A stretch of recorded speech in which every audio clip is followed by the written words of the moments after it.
Welcome back into the All Things Mizzou podcast presented by Missouri Tigers on SI. Missouri basketball ends their season in the first round of the NCAA tournament to the Drake Bulldogs. Missouri a 6 seed, Drake a 11 seed. A disappointing end for Missouri, who early on in the season really looked like a team. I think we were talking about at one point that could make a Sweet 16, maybe an even Elite 8 if they had a few lucky turns in those later rounds.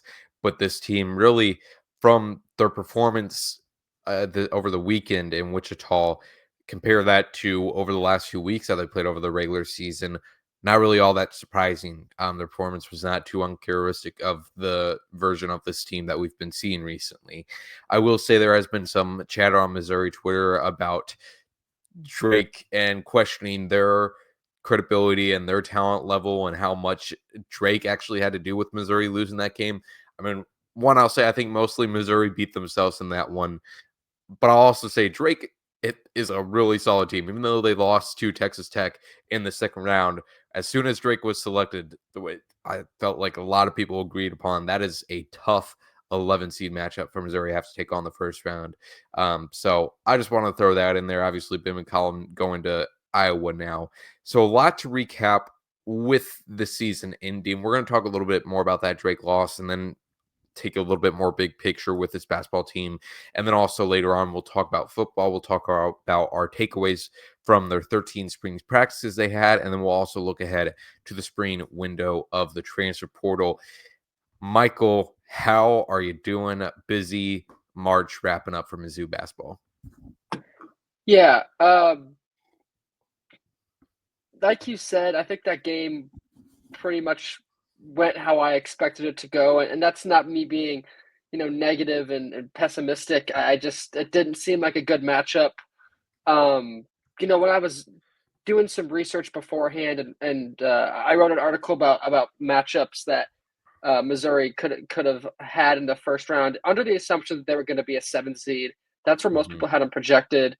Um, that made the most sense to me. So I was even surprised to hear their name called as a 6 seed. And like you said, just from the get go, stylistically horrific matchup. I kind of told myself and others heading into that one that the winner of that game is going to be the team who established kind of their style and their pace of play first. Obviously, that was the big topic of conversation. Was that Drake just plays super super slow, which they did, and it worked very well. Um, it was honestly, for the basketball nerds out there, it was a really good watch and a coaching clinic, in my opinion, from Ben McCollum. Missouri did make a lot of mistakes. The turnovers are bad. You can't turn the ball over 17 times, shoot 25% from three and 33% from the field, and expect to win against anybody. But not all those turnovers, were just Missouri making mistakes. Like Drake's defense was tight. It was hard to get inside, and when they did, the perimeter was contested. So offensively, there just wasn't much there.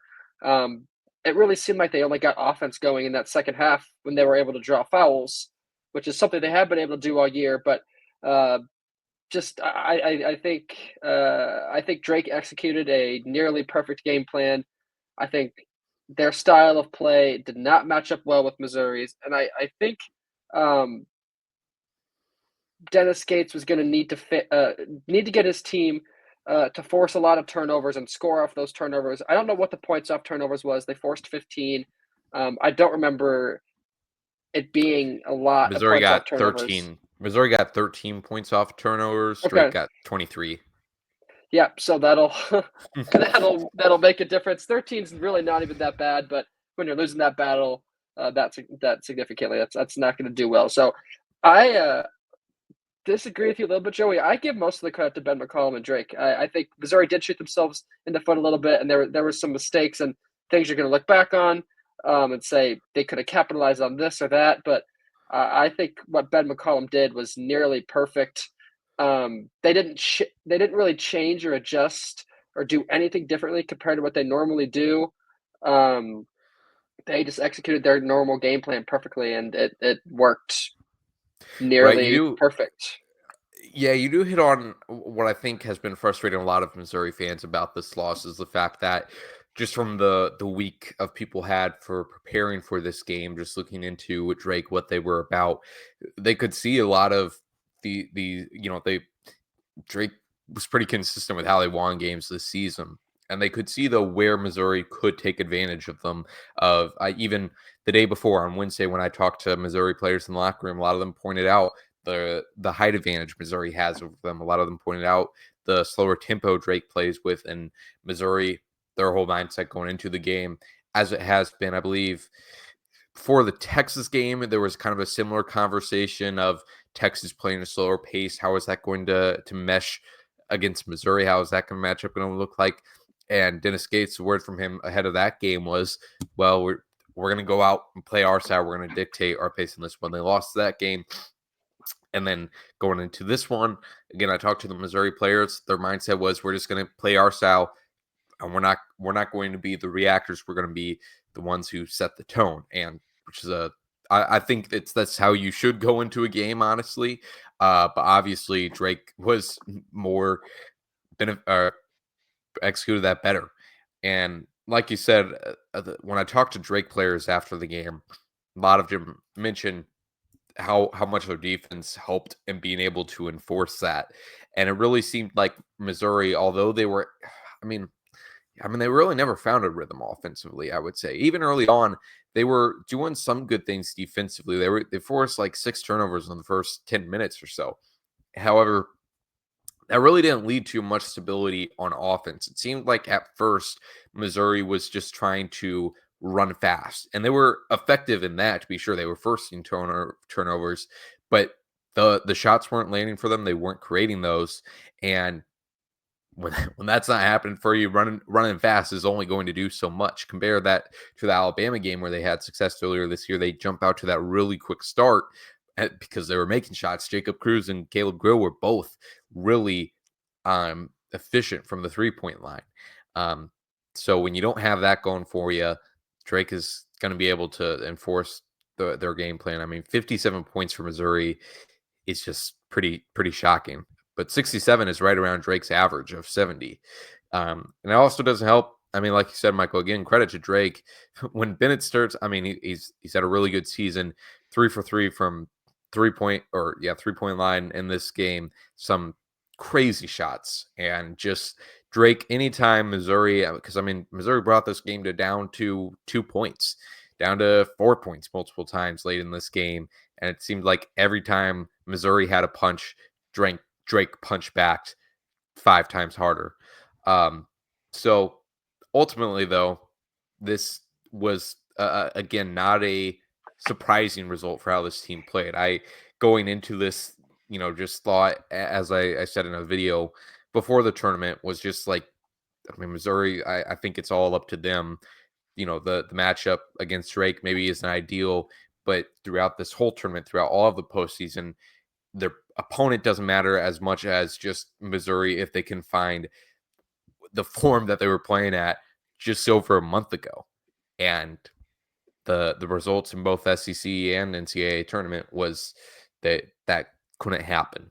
So any final thoughts from this one, Michael, before we take a big picture look at this program? Yeah, I think I might have talked about this in my preview story. I don't exactly remember. But when you look back at how they played against teams like Texas A&M and Tennessee, who are slower, more defensive-minded, physical teams, similar to what Drake does. Literally nobody plays as slow as Drake in the country, by the way, with no adjusted tempo metrics and things like that, which is pretty fun, honestly. But when they played those slower, defensive-minded, physical teams like Tennessee and A&M, Missouri struggled, and that was really in the peak of their offensive, whatever you want to call it, capabilities, when they were hitting shots, and Caleb Grill was in that peak of, making shots that nobody should ever make. And the offense was really clicking at that time, and they still lost those games to A&M and to Tennessee. And they were both close. I know they led against Tennessee, and obviously A&M goes down to the wire where Taylor hits that game winner. But they still lost and they struggled. So that was the blueprint. Looking back at it, I'm assuming they did look back at those games, but You could tell just looking back at those games and how they played and what went wrong, that it was going to be a challenging matchup. And then, like you said with Bennett Sturts, I mean, if you go back, I watched a decent amount of him leading up to this game, and you can go back and look, and he was doing stuff like this all season. It was nothing different, just similar to their whole performance. They didn't have to change much to get this win. So, really, I mean, impressive stuff from Drake. They handled the matchup very well. Now, I feel like we've covered a lot of it at this point, but just what went wrong for Missouri in the last few weeks of the season. I think we talked about this in our last episode too. And I mean, it's a lot of the same flaws that were exposed in this game against Drake. I mean, one, the defense. Again, the defense has never been their Missouri strong suit. It's never been what's won them games. But in these past few weeks, especially, it's not been a defense you could win games with, like it was even against Alabama. And Alabama was kind of the start too of the first a real cracks showing in that when Alabama really had a pretty insane second half there. Mark Sears went off. But Alabama's a really great offense. But then even later on in the season, they're not able to adjust well to it. I also think shooting wise, I mean, like you mentioned, Caleb Grill and I mean, Jacob Cruz found his flow a little bit in there, but then also dipped down a little bit as well. Just we had talked about when Caleb Grill was on that pretty incredible run. Like eventually, it's gonna fall off. Like 3-point shooters, most of them are pretty finicky. As quickly as they can enter a really hot streak, they can also enter a streak like Caleb Grill had to end the season. And so it just seemed like if that went away from their offense, I mean, they had other things that worked offensively. Obviously, Mark Mitchell really found his groove in that department in the second half of SEC play. But once Grill went away, that was like, where was going to be the replacement for that to come? Again, Cruz found it a little bit, but not quite at the same level. So, anything else to add there, Michael, just to put a bow on a pretty rough stretch into the year for Missouri? Yeah, you hit the nail on the head with the shooting, and that was the thing that was the biggest concern to me. Um, because even against Alabama, when the defense was just bad, they were able to outshoot them, which should have been a big red flag. Not a red flag, I guess, but like that's impressive. Not many teams can outshoot and outscore Alabama like they did. I don't remember the final score of the game, but they dipped into the hundreds, I believe. So that's not easy at all. And with guys like Grill, I'm going to use a bit of a personal reference here. I'm a Creighton fan. You know, they're known for shooting threes, and they have so many guys on their team this year and in previous years that they live and die by the 3-point shot. And just like you said, like when they're not hitting shots, they're still contributing on defense, and the spacing helps with the offense, and they're good at rebounding. Grill was good at all those things. He was above average defender, obviously incredibly athletic. He could get to the free throw line, but just his performances look just significantly worse, which sounds so negative. But when he's not hitting threes, it just looks bad. And there's a difference between him going 2 for 6 or like something like that, shooting in the low 30s. But when he's having these 17% shooting games, like 1 for 7, 1 for 8, that is just a recipe for disaster. And I've said this all year that he's a guy that can make shots that other people can't. But down the stretch of the season, he was not making those, which makes the shot selection look worse, the shooting percentage look worse, and that's a wasted possession. And I know Coach Gates trusts Caleb Grill to take those shots, and I would like to think that he earned the trust of the fans and us to take those shots, but it doesn't change the fact that they weren't going in towards the end of the season, and they just looked like bad shots, especially when they're not going in. It's kind of a common sense thing, but it's still the case. And I don't know what caused the dip. We probably won't ever know, but it happened, and the defense was bad. But you'd like to think that some of these closer games that they lost over the last few weeks, if Missouri as a team shoots 5 to 10% better, just makes a couple more shots like they were in the peak of the season of SEC play, that they win some of those games, and you're looking at a different outlook on the season. So I don't know what contributed to that scoring fall off, but it happened, and I think even with an average or below average defensive team, they were still able to hang around. So if that offense was just, and you can make the same argument for being an average defensive team too instead of below average. So I understand it's a double sided thing, but they were known for their offense, and it fell off a little bit. And if they were in that midseason form, I think you see a couple more wins. Right. And yeah, I mean, with Caleb, just looking at his stat lines in the year, 1 for 7 against Drake, 2 for 7 against Florida, 1 for 8. These are from the 3-point line. 1 for 8 against Mississippi State, 2 for 6 against Kentucky, 4 for 11, 3 for 11, 4 for 6 against South Carolina, though. 2 for 12 against Arkansas. I mean, the Arkansas game is the best example I can think of what you were talking about with Caleb Grill and his sometimes questionable shot selection. But again, you get the confidence. Coach, there's obviously no shortage of confidence from Coach Gates on taking those shots for Caleb. And Caleb Grill, I mean, from earlier in the season, had reason to believe he could make those shots as well. So yeah, it's again, this whole into the season was not a surprising result for Missouri. But looking and kind of building off that as well, just wanted to take a general check of where this program is at. Entering year 4 under Dennis Gates, kind of, I mean, just a difficult coach to evaluate at the moment, I would say. Um, I think, especially with the winless season in the middle there, I think it's easy to disregard that and say, oh, it's such an anomaly. But to me, it's there and you have to take it into consideration. Now, obviously, there's other context to that. There's all the injuries. There's Caleb Grill. There's John Tanjay, who I was named an All-American with Wisconsin this season. Um, and feel like there's a few other injuries I'm forgetting. But to have that, isn't great, and that you definitely have to consider that as well in that season. Caleb Grill, I believe it was in athletic feature on Dennis Gates, said that that team in practices was would be the best team he's ever played with. Um, and Caleb Grill was on an Iowa State team that made the Sweet 16, so consider that for what it is. But again, that winless season has to be considered, in my opinion, for these 3 seasons. You have this both tournament runs that ended shorter than people expected, and I definitely think, like, obviously postseason success is something you have to consider in a different area of the regular season success.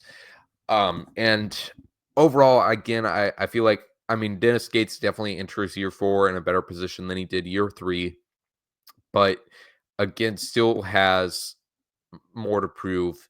And overall, we know he's a good recruiter. We know he can do that, and I'm sure that's not going to fall off in this transfer portal we have that started Monday.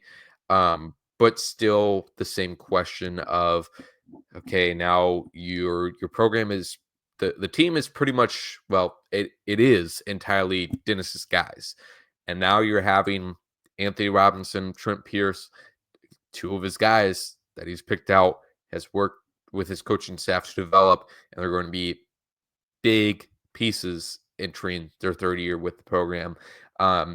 Same with other guys. Just bring up a really talented freshman class, at least coming out of high school. Now, what can that turn into? So, again, interest year 4 better than he did year 3. Things would have gotten really dicey for Dennis Gates if he had another winless season. I would say he would not be at Missouri. But again, still some valid questions surrounding him. Michael, what do you make of all this? Yeah, the recruiting's a big deal. If he followed up a winless SEC season with an average recruiting class, there would have been I mean, there already were questions and definitely some doubts. But it would have been a different conversation if he brought in a recruiting class in the 20s or 30s. I think they were in the top 10. I want to say, so that makes a difference as well. He's shown he can, get winners in the transfer portal with guys like Tamar and Caleb and Tony Perkins and everyone who's leaving this year, right? Marquez Warwick. And in the past as well, I know some of those guys his first year at Missouri, he brought with him from Cleveland State, but DeAndre Golston is another example of that. So he's proved he can succeed in the transfer portal. He is really hard to evaluate. I think a lot of people at this point, nobody questions his recruiting ability. The X's and O's sides of things, are definitely what people have more questions about, and I think that's what makes year 4 the most important because it's a dicey slope you're looking at if you have 2 seasons in March Madness, the end in March Madness early, and then let's say he doesn't make the tournament next year. You're looking at an interesting decision to make. And again, I have no doubts that Dennis Gates is going to continue to recruit. I think we're all going to walk away impressed with what he does in the transfer portal this offseason. That's going to start. Obviously, it's open today, but I would imagine we're going to start seeing stuff here pretty soon. He's a culture guy. He's a proven leader. Nobody's doubting that either. But he needs to win. Needs to win in March. It's definitely a little bit concerning. But that being said, I don't have. It's one of those things that like I won't have I won't have any doubts until he gives us a reason, really a big reason to do it. And he bounced back this year. There that I like to think that when this SEC season was a bit of a overhanging cloud all of this year, even when they lost a couple games this season. Oh, what if they lose out lose out SEC play and then they don't make the tournament, right? I think a lot of people probably had that thought. So they did overcome some adversity. They put themselves in a position to make the tournament, overcame some adversity to stick around. Even starting conference play this year, even I was nervous. What if this happens again? You get a big win over Kansas, maybe get the impression that things are changing. But if you go out and lose your first game of conference play, it's like, oh God, here we go again. So there's a lot of positive things that are probably going to get swept up in the people who are pissed off about Missouri losing to Drake in March Madness, which don't think it's justified. I think we probably both saw the stupid Twitter comments saying he needs to get fired until he gives them a legitimate reason to be fired, which would be, I mean, I don't want to go out and say he's going to get fired. Something's going to happen if he misses March Madness next year, but there would be some concern there. So I think as long as the recruiting he sticks with the recruiting side of things. Obviously, the high school guys are a little bit on the lower side for this class, but there's a trend now where people are taking less high school kids and more transfers. So I'm not entirely worried about that. So as long as the recruiting side of things stays solid, then I think we have more reason to be excited for next year. Absolutely. And looking ahead to this transfer portal here and just who they're bringing back for this upcoming season, you're losing Josh Gray, Caleb Grill, Tamar Bates, Marquez Warwick, and Tony Perkins. So a handful of very important guys to the program. Jacob Cruz announced this week that he's going to be returning. He's going to be using that additional year of eligibility he gets with being a former JUCO player. And I mean, it's honestly hard to say because we don't know what they have in the freshmen, really, even with the guys who play this year. Although I will say Teo Barrett again showed in that Drake game that he has some really exciting potential as soon as next year to realize.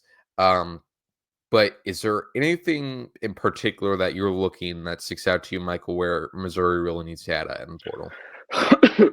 Yeah, I wrote about this for this morning. Someone has to be your leading scorer, which is, again, a lot of common sense I'm throwing out here today. But that's Tamar Bates, obviously, and Caleb Grill and Mark Mitchell. We're under the impression that Mark Mitchell is coming back.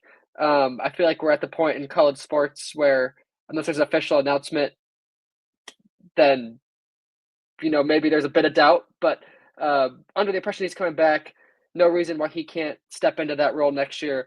But you're still losing Perkins, Warwick, Grill, and Bates. Those are, I think I put it in my article, around 50% of this team's scoring from last season, which is a significant amount. And we know that Dennis Gates loves to go deep down his bench and lengthen out his rotation. So the two main things I said in the story I wrote for this morning was someone to take on that leading scorer role or that number 2 guy alongside Mark Mitchell or ahead of Mark Mitchell.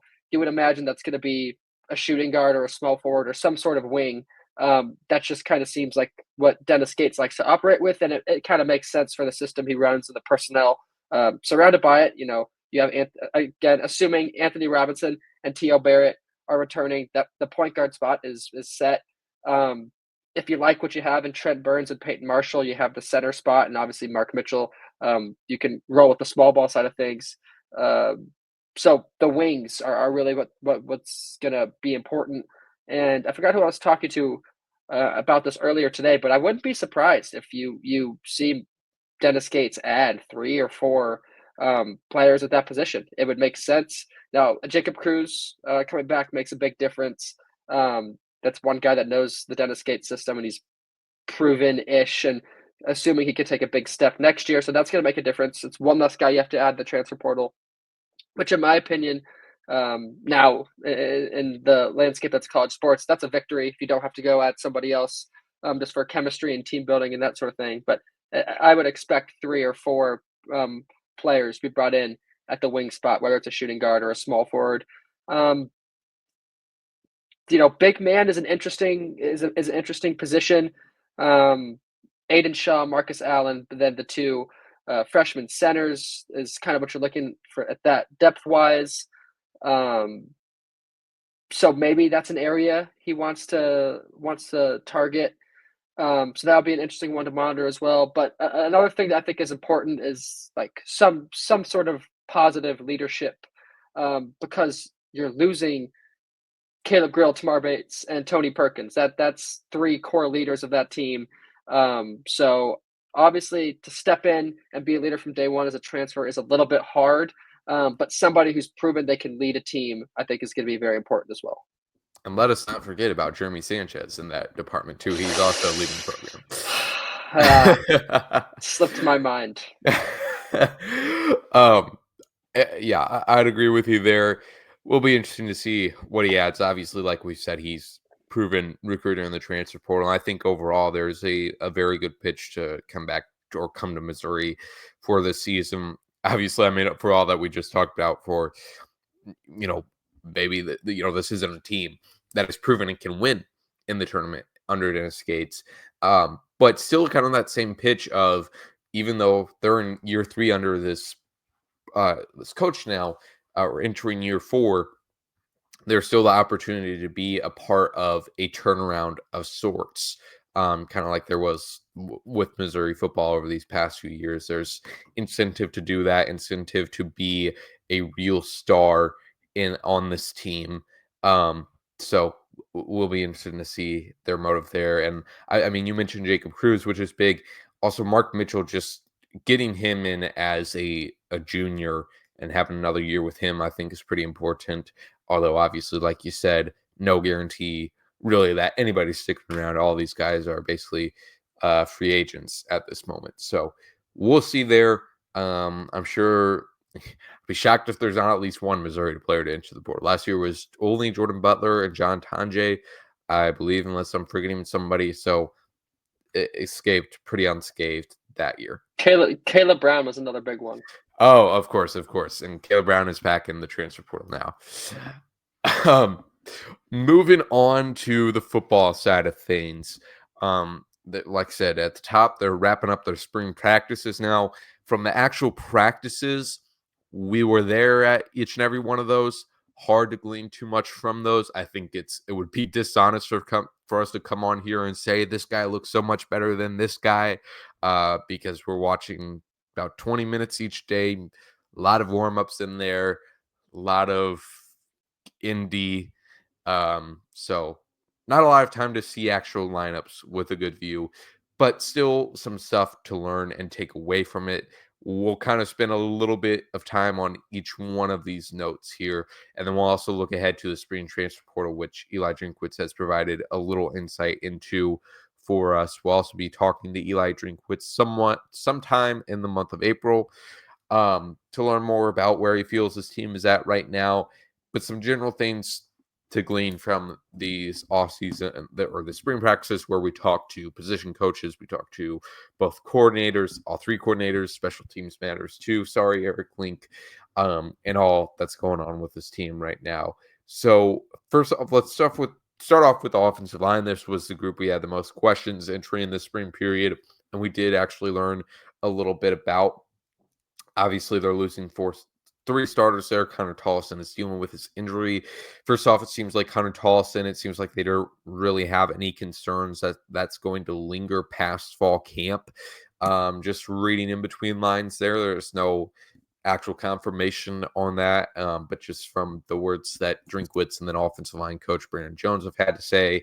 And then also, I mean, I guess to go along with that, knee injuries can be really weird, especially for offensive linemen. I remember David Bakhtiari. I mean, his career was ruined by a ACL injury he suffered in December of 2020, and then he dealt with complications for that for the next 3 or 4 years. So, not wishing any ill will on Tolson, but again, seems like he'll be good to go near the start of the season, which would be impressive.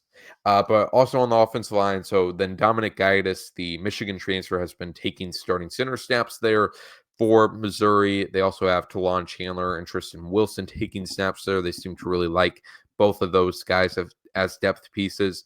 With Gaitis, will be interesting to see. It seems like he might have a chance to compete for that starting right guard spot, which would make sense. I would assume they kind of got a better idea of where a lot of these depth guys stand at now. Although Logan Riker, I expected to be a little bit more ahead of the curve, and it just doesn't sound like he's really going to be in competition for a starting spot on the line, at least this year. So Dominic Gaddis, a guy to watch at right guard. Keegan Trost has been at right tackle. I asked Brandon Jones if they plan to move Keegan to left tackle at all, try him out there. But Brandon said they're really just looking for him to get settled in at right tackle, although he does have experience in his very long college career at left tackle as well. And then finally, Javen Richardson, I think we mentioned him at the start of spring camp too. Don't be surprised to see him get a look at starting left tackle. Again, he competed with Marcus Bryant for that job last year. Javen, a former JUCO guy, was one of the top JUCO guys in the portal last year that Missouri was able to land. So that's offensive line. Michael, anything to add there before I fly through a few other things on this offense? No, nothing crazy. I mean, that left tackle spot, I don't know where it was kind of hard to get a read on, where they view Johnny Williams right now. So you would imagine, like you said, Tross is probably pretty solid on the right side. So maybe Johnny's competing for that left side, competing on the left side with Javen Richardson. Definitely going to be a position where there's a lot of questions. And then with Dominic, I was just thinking it doesn't make a lot of sense to bring in a grad transfer if he's not gonna, have a significant role in some capacity. So the right guard spot makes a lot of sense. We haven't seen much of Logan Reichert, like you said. Really, the only other interior guy that Brandon Jones talked about a lot was Henry Fanuku. I don't Yeah. envision him. I don't envision him playing much. Does seem like his development is going pretty well. He's on the smaller side of things, but they seem to be pretty impressed with him. I wouldn't expect him to play much, but I don't have a crystal ball. But yeah, I mean, it doesn't make much sense for them to bring in Dominic and have him not play significant, especially as a grad transfer. So whether it's at center or guard, I would expect him to be involved in some way, shape, or form. And right now, with the personnel, right guard makes the most sense. Absolutely, yeah. I mean, just looking at what this offensive line is going to look like right now, I'm just envisioning of you're talking about Dominic's experience. So at left tackle, you're going to have either Javen or Johnny. I mean, Javen is still a very raw product, it seems. I believe he only played in 5, 6 games for West Virginia last year. And then at left guard, you have Caden Green. And he's a junior. He's entering his junior season, yes, but he's started a lot in his first 2 seasons in the SEC. So, I mean, between Caden Green, Connor Tolson at center, possibly Dominic Gaitis at right guard, really a good amount of experience on your interior offensive line. And then it's just going to be left tackle. I mean, Keegan's really experienced as well. So, laying it out like that, they have a pretty experienced offensive line, except left tackle, the most important one, unless Bo Prabula is secretly going to be left-handed. Going to have to figure that out. And I'm sure interesting competition to follow there. Speaking of quarterbacks, both Sam Horn, Matt Zollers, looking fine from their injuries that they're recovering from. Again, I'm not going to sit here and say Sam Horn just looked like a tremendous quarterback because we didn't see him throw the ball all that much from our opportunities. And then the interesting thing that we heard on day one of media availabilities for spring practices is that Drinkwitz and Missouri isn't going to decide a starting quarterback this spring. Now, as we talked about over these practices, is if that number that Bo Prabula is reportedly making through NIL is real, then that is an interesting number to be entering a quarterback competition with. So we'll see what happens there. And of course, obviously, the Sam Horn was in the running for a starting quarterback spot in the 2023 season, of course. So we'll see. I'm sure we'll get a better idea of that in the fall, though.